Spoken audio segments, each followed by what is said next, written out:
Don't you dare, ref. That's he got the ball. Good evening, Tottenham fans all across the world, and happy Saturday to you all, and hopefully you are enjoying your weekend, and it is set to get better because Tottenham are back in action as we travel to the south coast to the Amex Stadium to take on Brighton in what is expected to be one of the most exciting games of the Premier League weekend. It is the battle of the high lines. Both Ange Postecoglou and Fabian Hürzeler set their teams up to play with a high line on the front foot and score goals. Spurs head into this game after finally kicking their season into gear after a lukewarm start to the season with 5 wins on the bounce and look to make it 6 heading into the international break, whilst Brighton head into this game not winning a Premier League game since the month of August, but are undefeated at home, with the likes of Man United and Arsenal both travelling there this season. And I do expect Postecoglou to make more rotational changes from the side that beat Ferencváros in Europa League midweek. Of course, that side went out there with 4 teenagers in it. I don't think we're going to see the same at the Amex Stadium tomorrow. So let's get into the lineup that I think Postecoglou will pick to make it 6 wins on the bounce. Starting with the man between the sticks, and we do expect Guglielmo Vicario to retain his place after yet another impressive display midweek. Was only minutes away from keeping a 3rd consecutive clean sheet on the bounce, so no doubt will be very frustrated by that. But the most important thing is he continues to improve despite question marks being raised against him, and that's all we can ask for from our players. And we will need a big game from Vicario here today because he will be tested by this Brighton team. They do create chances, so we're going to need more of them world-class saves that he seems to be producing game in, game out. And that is one thing I would like to give Vicario a lot of credit for. When there's a big chance for a team, when it looks like they're favourites to score, they've got a player bearing one-on-one down on Guglielmo Vicario, I actually expect Vicario to make the save. I expect him to come out the better of it, which is very rare feeling towards a goalkeeper. So keep it up, Guglielmo Vicario. At right back, it is the postman Porro who does deliver UK wide. No exceptions to the South Coast, so sorry all you Brighton fans out there. And recently returned to the Spain squad. Absolutely brilliant for Pedro Porro, in recognition to the performances that he's been putting in at Tottenham since Ange Postecoglou has arrived. He's been one of our most consistent players. It's very rare that you come out of a game and go, Pedro Porro let us down today, or Pedro Porro was way off it. Even when he's quiet, he doesn't really cost us games. He's just quiet. And that's absolutely sensational. He was brilliant during the week in terms of in possession. I don't think he lost the ball once, actually, and he's getting better defensively week in, week out. However, he will be up against Mitoma and Estupiñán coming down his side. They will look to overlap. He has to get out there and close them down at every opportunity. What he can't afford to do is jockey them and show them into the box, or stand off Estupiñán, who scored an absolute screamer against us last season. He was just allowed to sit there. I think it was from a corner kick, pulled back out to him, and he was just had all that space to be able to shoot. No one went and closed him down. Pedro Porro needs to be alert to that, needs to get out there. There's some players that want to draw you in, look to take you on, and there's some players that want you to back off them and give them space to be able to cross and shoot, and Estupiñán is one of them. I think Mitoma's another one of them, so get out there and look to be aggressive with them and close them down at every opportunity.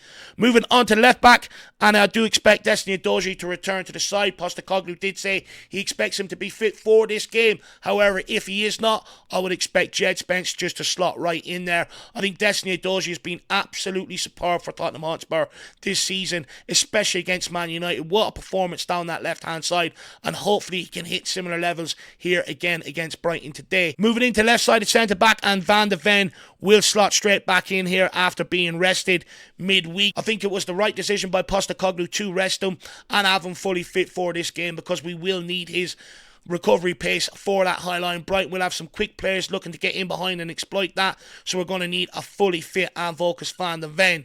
And by the way, in possession, and that's twice this season, he's picked up the ball after turning it over in the back line and running the full length of the pitch, taking everybody out of the pitch and laying on an assist for one of our opposing players. This guy can do it all. Not only can he defend, not only does he allow you to play a really high line because of the rarity of his pace and how quick he is, but also he's so good on the ball. He can pick passes, but he can get on the ball and dribble like a winger and take everybody out of the game. This guy, for me, is the best defender in world football right now, and we are so lucky to have him on our hands. And at right-sided centre-back, it will be the guy that, again, I think will captain the side heading to this away trip. That would be Tree. away trips on the bounce that Romero's captain the side, and hopefully it will be 3 victories as well. Of course, with no son, Romero has stepped up in the captaincy role. And you know what? I think the captaincy role actually makes Romero a better player. Having that extra responsibility, it almost makes sure that he concentrates for the full 90 minutes. He was excellent against Man United, snubbing out absolutely everything. Didn't get caught out with anything in behind, which was maybe a feature of him earlier on in the season, but also against Ferencváros during the week again, leading that back line to a plumb, nearly leading it to another clean sheet. And I think in future there might be conversations to be had about the club captaincy. A, Romero might look for it when he goes in for them contract negotiations, because he's only 2 years left in his contract. But also B, I think it comes down to what's best for us on the football pitch. And when Romero leads that back line, we tend to tighten up and be a lot more secure. So there might have to be uncomfortable conversation to be had about the club captaincy moving forward. Now, moving into the midfield, I'm going to do something a little bit differently today, because I do have something that I do want to point out. Maybe we're going to have conversations about it tomorrow in the pre-match build-up. And I'm going to bring them up as a trio rather than individual today. And that will be Rodrigo Bentancur, Dejan Kulusevski and James Maddison. And I do think Postecoglou has finally stumbled across the right midfield 3 for this system. I think it's absolutely perfect. I think having the 2 number 10s really help us going forward. You look at Dejan Kulusevski, created 9 chances against Man United, more than any Spurs player since the started being recorded in the Premier League, even beating Christian Eriksen, who was chief creator for Tottenham for a number of years, which shows the impact that Kulusevski is having there.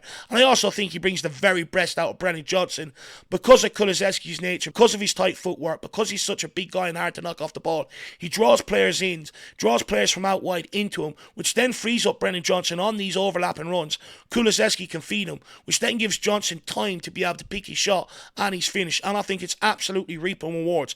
Same with James Maddison down that other side. Rather than everything be put on James Maddison to be able to be the chief creator, which teams were finding it very easy just to go and swamp him, take the ball off him and sort of take him out of the game. Now that we've got 2, it frees up James Maddison to go and affect the game. And you're really seeing that in his performances against Brentford, against Man United. Wasn't so great against Ferencváros during the week. He gave away a lot of ball, which nearly come back to haunt us. But as my chief creator, I do want him to try and thread through them balls, just hopefully with a bit more accuracy and a bit more care next time if he does come off the bench in these sort of games. But I think having the 2 of them, having 5 attacking players, really unlocks us going forward. But most importantly, having Bentancur in there, I think gives us that defensive solidity and really is the key to this formation being as effective as it is right now. Right now, there's a lot of talk around Tottenham being defensively naive, defensively vulnerable. But we've only conceded 5 goals so far in the Premier League. Only Liverpool have conceded fewer than us this season. And Arsenal as well have also conceded 5. And the narrative around them is that they're defensively mean, defensively tight. They don't give away a lot. So maybe the narrative around that, the Tottenham's defensive structure, is not true. I actually think it's since Bentancur's come in here, I think it's massively improved. Because Bentancur doesn't have to venture as far forward as Mike Basuma was asked to last season. Last season, our CDM was almost up on the opposition edge of the box, looking to help try and create. With Maddison and Kulusevski there now as the chief creators, all Bentancur has to worry about is his defensive duties, which mean he doesn't venture far forward. He often sits back between the 2 centre-backs or just in front of them, which gives us then a back 3, which then helps protect us from the counter. But also in possession, and this is the biggest one for me, because the way Postecoglou sets his team up in possession, it is a defensive structure. And what I mean by that is, if we lose the ball, everyone's in positions to try and turn it over very quickly so that we can get on the ball and go back at them again. With Basuma playing in that position, because he doesn't have that passing range, he has to take so many risks in possession. He has to get on that ball, he has to dribble, beat 1 or 2 players and create that angle for that pass. And a lot of times, underhits that pass, and I think he takes far too many risks in possession. And when he's having to dribble with the ball, he's vacating that position, which then if it gets turned over, he gives a sloppy pass there straight in on us. But when Bentancur's there, he's so much assured in possession. He doesn't really have to get on the ball and go and beat 2-3 players. He doesn't really look frantic in that position. And the main reason why is because he can get on the ball and just play it through the gaps in the midfield, punt it through into the players in advanced areas, which then gets us turned and straight at the opposition. position. So I think this midfield three is our best midfield three, and I think it's absolutely crucial for the system to work defensively and going forward, and I think it actually brings the cohesion to the system that many people were looking for. But guys, let me know your thoughts on that in the comment section below. It will be something we'll be having a discussion about on the pre-match build-up. And moving into the forward line, and when we start with left wing, I think it's the only position in the forward line that really is a toss-up. I know many Spurs fans are clamouring for Mikey Moore. However, get your beers in the fridge and get them out for Sunday, because I do think Timo Werner will start once again. I think Postecoglou will prefer having the experience there, and I think the fact that Werner came off after 65 minutes against Ferencváros showed to me straight away that he will be starting this game against Brighton, and that Postecoglou is conserving his legs for today's game. And the fact that Mikey Moore played 95 minutes, and I think there was a ball played through to him in around 80 minutes, he looked really leggy, really tired, and I think if that was earlier on in the game, I think he would have went on to score or play someone else in to tap it home. But he was caught up upon, and that's because I think he was tiring towards the end of the game, and that's why I don't think he's going to start this game. Brighton are going to look to press us. It's going to be very intense, and I think Mikey Moore might struggle to start getting into the game after such a long game Thursday night, so I think he will be suited to coming off the bench here with Timo Werner starting. But I do think Mikey Moore has earned more trust from Postecoglou, which hopefully replicates itself into getting more minutes earlier off the bench this time around if Werner is not performing. That moves me onto the right wing, and some of the nicknames about this guy is starting to get ridiculous. Ronaldo, Mbappe, Beckham Johnson. I mean, it's absolutely getting out of hand. This is, the apology forms are being dished out left, right and centre. However, it is the man of the hour is Brennan Johnson, who has scored 5 goals in his last 5 games on an incredible run of form. And the big question going forward is this a sign of improvement, or is this similar to a purple patch that he hit last season? Let's wait and see, but I do think he looks a lot more confident, a lot more composed in front of goal, which shows to me maybe that mentality is a little bit stronger and that he is developing. And look, long may it continue. This guy has stepped up with 3 winners out of them 5 goals in crucial moments, something we praised Son for, something we've praised Harry Kane for down the years. And that's all we ask for from our players when they come here, is to help us try and decide games. And if he keeps that up, very quickly this guy will become a cult hero. And then that brings me into the man up front, the big Dom Solanke. 65 million down the drain. Dom Solanke scores again. Absolutely been sensational in the last 3 to 4 games. Has absolutely worked his nuts off out of possession, chasing everything down, which ultimately leads to teams pumping long ball against us, being able for us to be able to take it down and get playing again and move forward. So absolutely crucial work out of possession, but also in possession. I think he's been absolutely brilliant. Some of his footwork I didn't expect him to have. You know, I thought he was a bit more of a big sort of clunky man, but he's proven me wrong game in, game out. He's shown some great football intelligence. He's been able to slot in here seamlessly in that front line, being able to link up with others, and he's that physical focal point that we missed for much of last season. Yes, 3 of his goals have all been more or less in and around 6-yard box, little tap-ins. That's exactly what you buy your striker for. First and foremost, any good striker knows you will get 5 to 10 goals a season just by following up shots and being there as a vulture in the box alone, let alone if you develop the rest of your game, how many other goals you can get across the season. And also, congratulations, first England call-up for the first time since 2017. Since the start of the Premier League last season, the only Englishman to score more than him in the Premier League has been Ollie Watkins on 23 and Cole Palmer on 28, while Dom Solanke has scored 21.